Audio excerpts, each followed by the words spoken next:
They said my mailbox violated community standards, slapped me with a $5,500 fine, and gave me 72 hours to pay or lose the house. I almost fainted. My wife. She read the letter, tossed it in the trash like yesterday's junk mail, and went back to planting tulips. And, a few days later, in front of half the neighborhood, a police officer froze mid-sentence, stared at my wife, and called her a federal judge. You could actually see the HOA president's soul leave her body in real time. I'm Sean, 40 years old, an office guy who panics when a bill arrives late.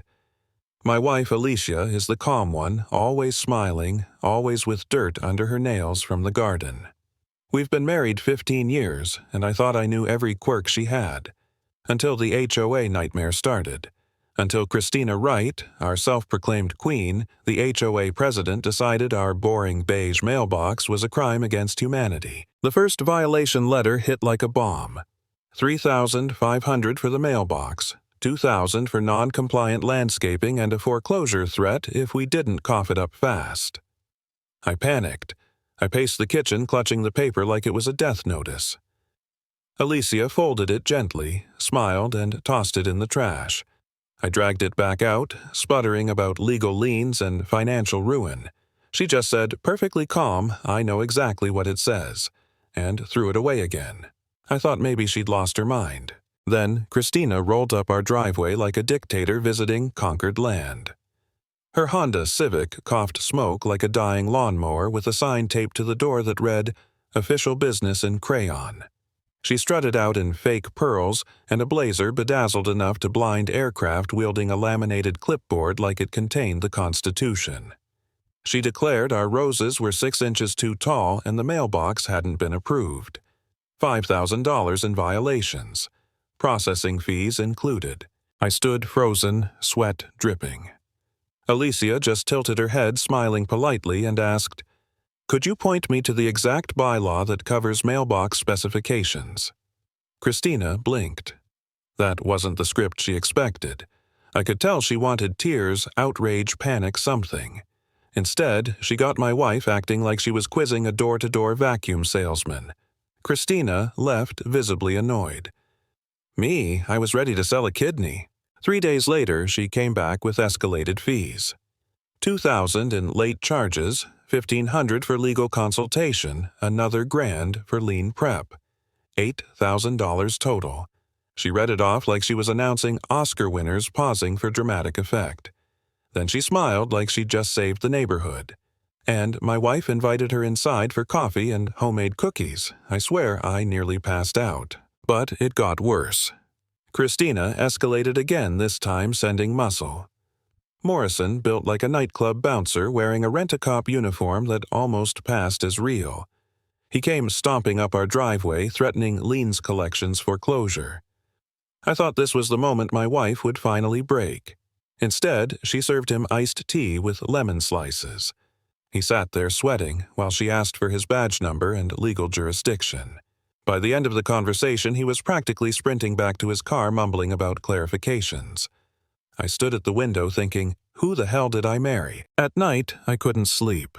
I Googled, can an HOA really take your house at 2 a.m?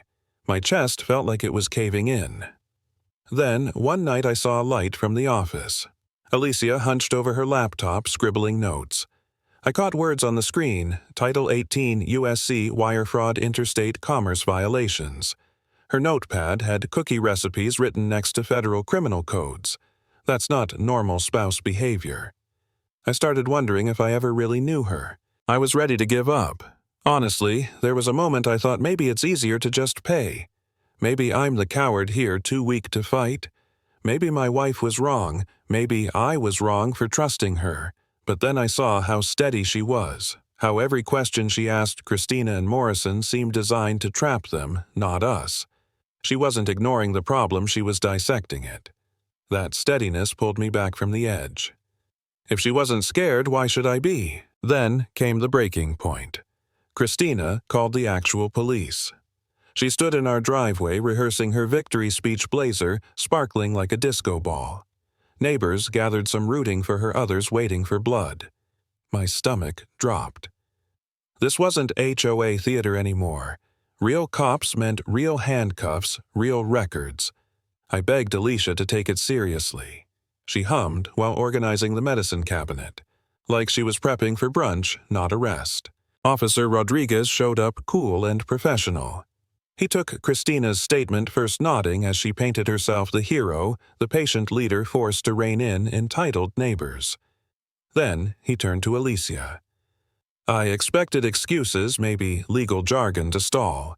Instead, my wife spoke like she'd stepped straight out of a courtroom.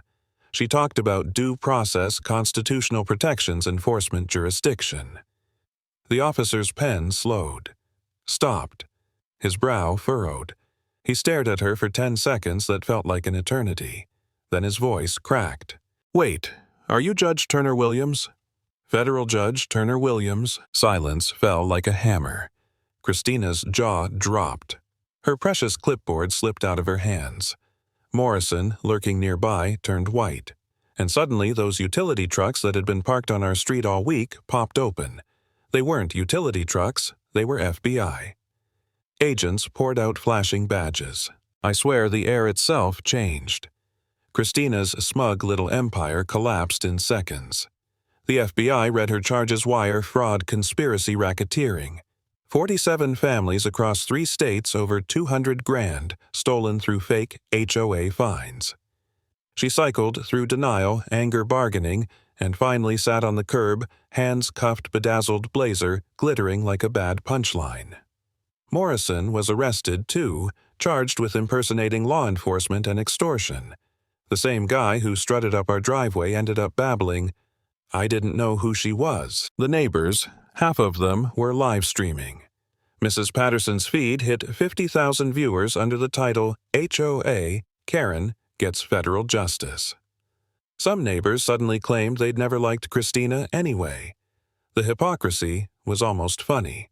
Almost. And my wife coordinated with the agents like she was organizing a bake sale. Calm, meticulous, even offering coffee while they cataloged evidence. She'd been building a case file from the start, photographing every fake notice, recording threats, consulting prosecutors. What I mistook for indifference was actually a federal sting operation unfolding in real time. I watched Christina loaded into a black SUV, Morrison in another.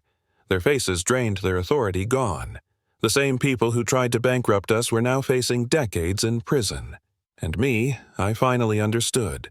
Alicia never lost control. She never doubted. She just knew the law was on our side and she had the power to use it. That day, I realized something simple but sharp as glass when bullies hide behind fake authority.